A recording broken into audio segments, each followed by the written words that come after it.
the United States military began major combat operations in Iran. Irán está entrando en uno de los momentos más inciertos de su historia reciente. Tras el fallecimiento del ayatolá Ali Jamenei, la gran pregunta es inevitable: ¿quién tomará ahora el poder en Irán?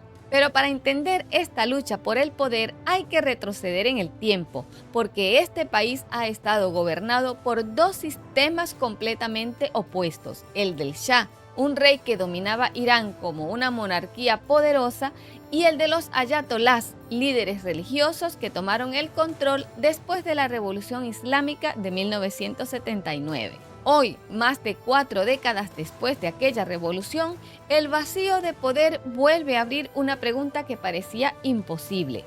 ¿Seguirá Irán bajo el control de los ayatolás o podría resurgir la antigua dinastía del Shah?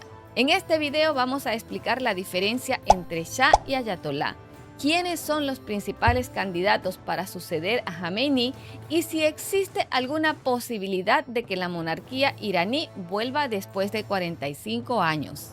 Antes de continuar, te invito a que te suscribas al canal si aún no lo has hecho, que dejes un pulgar arriba con un me gusta que me ayuda muchísimo a que se difunda este contenido. También deja tu comentario sobre este tema o cualquier otro que quieras que trate en este canal y comparte este video para que todos tengan esta información.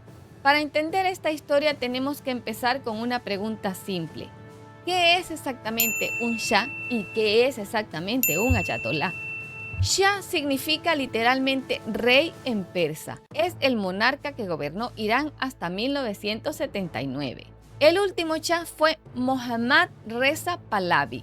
Su poder era político y estatal, similar al de un rey o emperador. Su gobierno estaba orientado hacia la modernización y cercanía con Occidente, especialmente con Estados Unidos. El Shah gobernó Irán desde 1941 hasta 1979.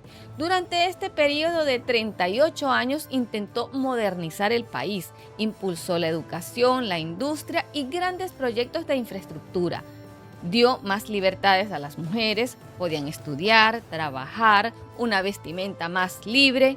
Pero hace solo 50 años las calles de Teherán tenían un aspecto completamente diferente. Era una ciudad cosmopolita. Irán, bajo el mando del Shah, se convirtió en aliado estratégico de Estados Unidos y Occidente. Irán en los años 70 llegó a ser uno de los países más ricos en Medio Oriente gracias al petróleo. Pero no todo era color de rosa. También había problemas muy importantes. Había, por ejemplo, mucha desigualdad económica, un gobierno autoritario. Aunque el país tenía una imagen de modernización y cierta apertura cultural, el régimen era autoritario y controlaba fuertemente a la oposición. La libertad de expresión estaba limitada. Se dice que la policía secreta perseguía a los opositores. Ese clima de represión fue uno de los factores que alimentó las protestas masivas que culminaron en la revolución liderada por Ruhollah Khomeini. También muchos religiosos pensaban que el país estaba occidentalizando demasiado. La desigualdad es el caldo de cultivo perfecto para líderes carismáticos que prometen soluciones mágicas. Ya lo vimos en Venezuela en el 1998 y 99. ¿Lo recuerdan? Allí es donde surge un líder que promete darles a todos lo que la monarquía les había robado. Lo que nos robó la Cuarta República, por ejemplo. Allí en Irán surgió el líder, el ayatolá. Pero ¿cómo comenzó la caída del Shah en Irán? La culpa la tuvo una revolución. En 1978 y a comienzos de 1979, la población pedía la marcha de su rey, el Shah Mohammad Reza Pahlavi, que gobernaba como un dictador. Todo explotó con la Revolución Islámica. Millones de personas salieron a las calles a protestar contra el Shah. En estas protestas participaban personas de todos los sectores de la sociedad: religiosos, estudiantes, trabajadores y hasta grupos de izquierda. Ahora veamos exactamente qué es un ayatolá y quiénes han sido los que han gobernado bajo este sistema. Un ayatolá es un título religioso del Islam chií, que significa señal de Dios. Es un alto líder religioso y académico del Islam. Después de la revolución de 1979, los ayatolás pasaron a tener el poder religioso y también el poder político en Irán. El primer líder supremo del nuevo sistema de los ayatolás fue Ruhollah Jomeini, quien estuvo en el poder desde 1979 hasta 1989, cuando falleció debido a un infarto al miocardio. Después de su fallecimiento lo sucedió en el poder Ali Khamenei, que es quien estuvo en el poder hasta hace poco y, como ya la mayoría sabe, fue desvivido el pasado 28 de febrero de 2026 tras un ataque por parte de Israel y Estados Unidos. Básicamente, la revolución iraní fue el cambio de poder de la monarquía del Shah a la teocracia de los ayatolá. El líder espiritual del movimiento fue Ruhollah Jomeini. Así nació la República Islámica de Irán, un nuevo sistema, un gobierno religioso. Al instaurarse la República Islámica se creó un sistema único. Hay un presidente y un parlamento, pero la autoridad máxima es el líder supremo, el ayatolá. Es quien tiene la última palabra en todo, es quien quita y pone. El sistema mezcla política, religión, control militar e influencia de clérigos islámicos. Muchos iraníes pensaban que la revolución les traería libertad, lo que muchos han pensado también en otros países. Pero el nuevo sistema terminó siendo también muy estricto, con fuertes reglas religiosas y de control social y político. Irán, bajo el gobierno de los Shah y Estados Unidos, eran aliados. Veamos por qué. Durante el reinado del Shah, Irán fue uno de los principales aliados de Estados Unidos en Medio Oriente. Estados Unidos apoyaba al Shah porque Irán tenía y tiene aún enormes reservas de petróleo. Era un aliado contra la influencia soviética durante la Guerra Fría y servía como potencia militar clave en la región. De hecho, el presidente Jimmy Carter llegó a llamar a Irán una isla de estabilidad en el Medio Oriente. Esto poco antes de la revolución. Pero en 1979, con la revolución islámica, todo cambió. Los revolucionarios, nos suena esta palabrita, los revolucionarios acusaban a Estados Unidos de controlar la política iraní, apoyar a un gobierno autoritario y explotar y aprovecharse del petróleo del país. Como que los que sí llegaron después no hicieron lo mismo. Cuando el Shah huyó del país, el nuevo gobierno islámico adoptó una postura fuertemente antiestadounidense, anti-yanqui. Pero hubo también un acontecimiento, la gota que derramó el vaso y que terminó de romper definitivamente las relaciones entre Irán y Estados Unidos. Y esa fue la crisis de rehenes en Irán. 52 rehenes, 444 días, la primera batalla de Estados Unidos con el extremismo islámico. En noviembre de 1979, estudiantes revolucionarios tomaron la embajada de Estados Unidos en Teherán. Capturaron a 52 diplomáticos estadounidenses. Los mantuvieron como rehenes durante 444 días. Y desde ese momento, Estados Unidos rompió relaciones diplomáticas con Irán. Comenzaron sanciones económicas y se inició una rivalidad que dura hasta el día de hoy. Muchos piensan que si la revolución iraní nunca hubiera ocurrido, es probable que hoy Irán sería uno de los aliados más importantes de Occidente. Pero aquí viene algo interesante. Como ya saben, tras el desvivimiento de Ali Khamenei, surge la gran pregunta: ¿quién gobernará al país ante la ausencia de Khamenei? Hay que buscar un sucesor, pero este no lo elige el pueblo, sino un órgano religioso llamado Asamblea de Expertos.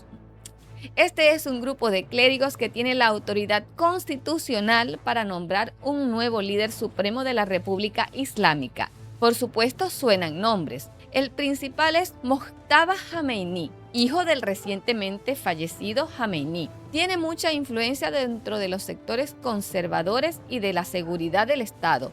Algunos analistas creen que podría convertirse en el candidato favorito del establishment. Pero otros no están tan de acuerdo, porque opinan que esto atenta contra los principios de la revolución que va contra el nepotismo. Otro nombre que suena por allí es Sadegh Larijani. Es un importante clérigo y figura del poder judicial. pertenece a una familia con gran peso político en Irán. También puede ser que quien tome el poder puede ser otro clérigo cercano al sistema. A veces el régimen opta por una figura menos conocida, pero muy leal, para mantener el equilibrio entre las élites religiosas y militares. Un actor clave en esta decisión será el poderoso cuerpo de la Guardia Revolucionaria Islámica, que tiene enorme influencia política y económica. Pero por los vientos que soplan, aunque aún están los ayatolás en el poder, se avisoran cambios importantes en la forma de gobernar Irán. Aquí llegan algunas preguntas. ¿Es verdaderamente el fin de los ayatolás? ¿Podría regresar la monarquía del Shah? Y en caso de regresar la monarquía del Shah, ¿quién sería su líder? Pues el régimen de los ayatolá nunca había estado tan cerca del abismo como ahora, en pleno 2026, pero su caída aún no está garantizada. ¿Podría regresar la monarquía del Shah? En la situación actual es poco probable, porque el régimen aún controla el ejército, la seguridad y la política. La Guardia Revolucionaria protege al sistema islámico. No existe una transición política abierta actualmente. Y en caso de regresar la monarquía, ¿quién sería su líder? Pues el último monarca, el último Shah, fue Mohammad Reza Pahlavi, que fue derrocado, como ya sabemos, durante la Revolución Islámica. Pero ahora está su hijo, Reza Pahlavi, quien vive en el exilio en Estados Unidos y lidera parte de la oposición. Un detalle interesante es que aunque el Shah fue derrocado en 1979, en algunas protestas recientes dentro de Irán se han escuchado consignas de apoyo a la antigua monarquía. A diferencia de su padre, Reza Pahlavi ha sido muy astuto políticamente.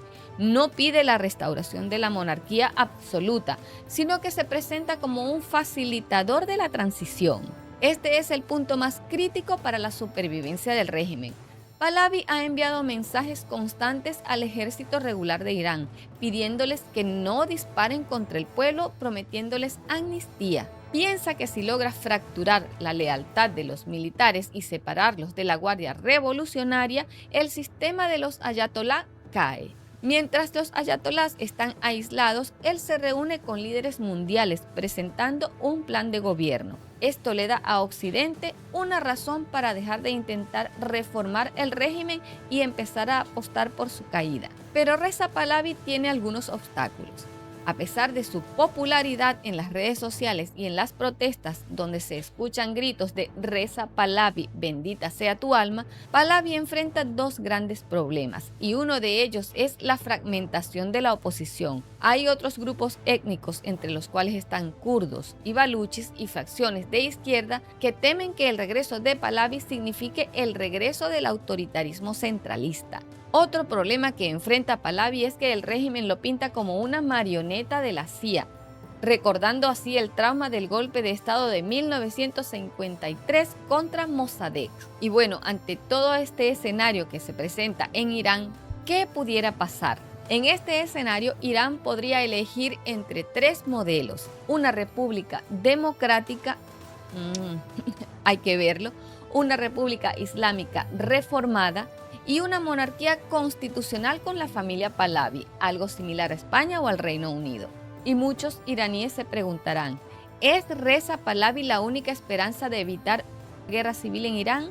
¿O es simplemente un símbolo del pasado que no encaja en el siglo XXI? La pregunta ya no es si el régimen va a cambiar, sino qué precio está dispuesto a pagar Irán por su libertad. ¿Se hundirá el país en una monarquía de turbantes que perpetúe el aislamiento? ¿O estamos siendo testigos del regreso al trono de los Shah para reclamar el destino de una nación milenaria? Pero al final la última palabra no se dirá en Washington, sino en las calles de Teherán. ¿Y tú qué opinas? ¿Crees que Irán volverá a sus raíces imperiales con Pahlavi? ¿O que el sistema de los ayatolás logrará mutar para sobrevivir? Te leo en los comentarios.